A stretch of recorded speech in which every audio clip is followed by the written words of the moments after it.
저는 어렸을 때부터 범죄 수사물을 즐겨봤습니다. 한창 수사물을 보고 있으면 제 자신이 코난이라도 된 것 같은 기분이 들었죠. 살인사건 현장을 조사하며 증거를 발견해 결국 범인을 찾아내죠. 범인은 바로 너! 그러다 문득 궁금해졌습니다. 조선시대에는 과학적인 범죄 수사가 가능했을까? 미국 CSI 뺨치는 조선시대 과학수사에 대한 지브러리 시작하겠습니다.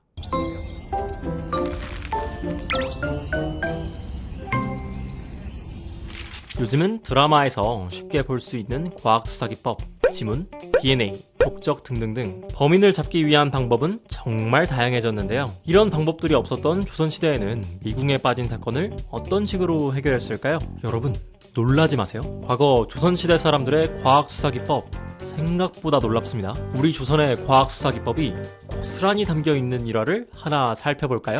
1796년 황해도 평산 서봉방의 장홍암 마을에서 양성왕이라는 젊은 양반 남자가 자살하는 사건이 벌어졌습니다. 사연은 이랬습니다. 양성왕은 상놈 이춘대의 딸 족금이를 마음에 두고 있었는데 백주 대낮에 그녀를 보고 뒤에서 갑자기 깨어났습니다. 그러고선 너는 이제 내 사람이 됐다면서 달아났습니다. 이 소식을 들은 이춘대는 도발대발하면서 양씨 집안으로 달려갔죠. 우리 딸의 혼사길을 막았으니 이제 어찌할 것인가?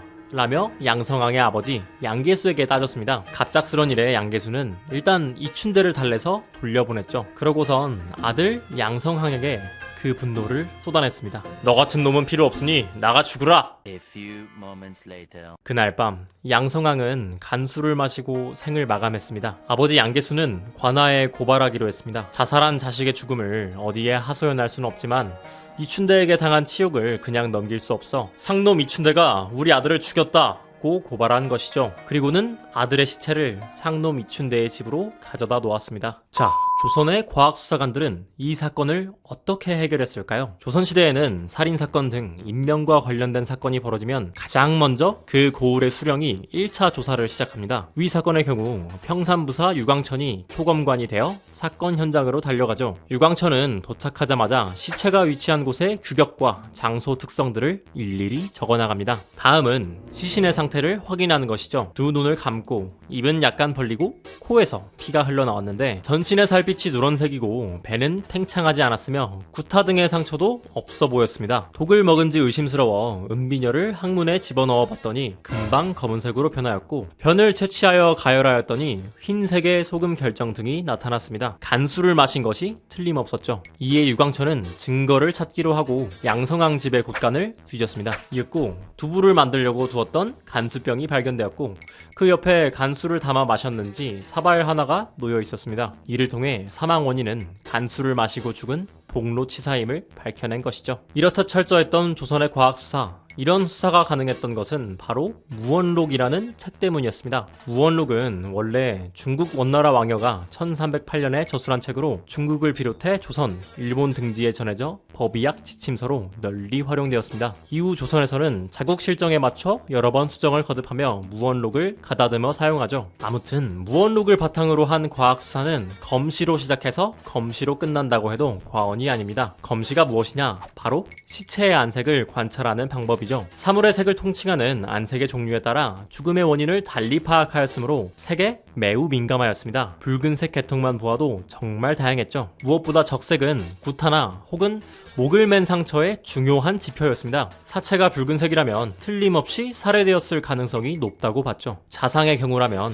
당연히 선홍색의 상처가 남기 때문입니다. 이 밖에 푸른색은 독살, 흰색은 동사, 황색은 병사 등으로 말이죠. 이렇게 사체에 보이는 것에만 의존하다 보면 자연히 이를 숨기려는 여러 시도도 발견되겠죠. 하지만 걱정 마시라. 우리의 조선 과학수사관들을 위해 무원록의 개정판이라고 할 수 있는 증수무원록 언해에서는 이 같은 꼼수를 막는 법까지 꼼꼼하게 소개하고 있습니다. 만약 갯버들 나무의 껍질을 상처 부위에 덮어두면요, 상은 안이 짓무르고 상해 검은색이 되어서 구타 흔적을 위조할 수 있었습니다. 이에 대해 무원록은요, 반드시 손으로 만져보아서 부어오르지 않고 단단하지 않으면 위장의 흔적으로 보아야 한다고 지적하고 있죠.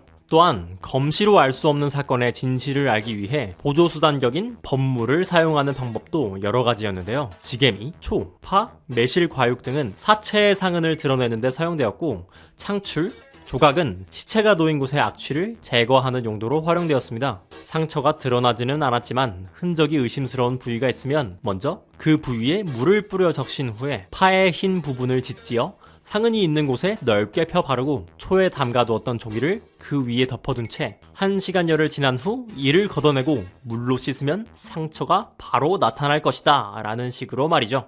물론 조선의 과학수사는 지금과 비교하면 상당히 원시적인 수준이었습니다. 절대적으로 검시관의 감에 의존해야 했던 것들이 많았죠. 하지만 예나 지금이나 진실을 향한 수사관들의 집념은 똑같은 것 같습니다. 오늘 들려드린 조선의 과학수사 이야기 어떠셨나요? 다음 시간엔 더 놀라운 이야기를 들려드릴게요.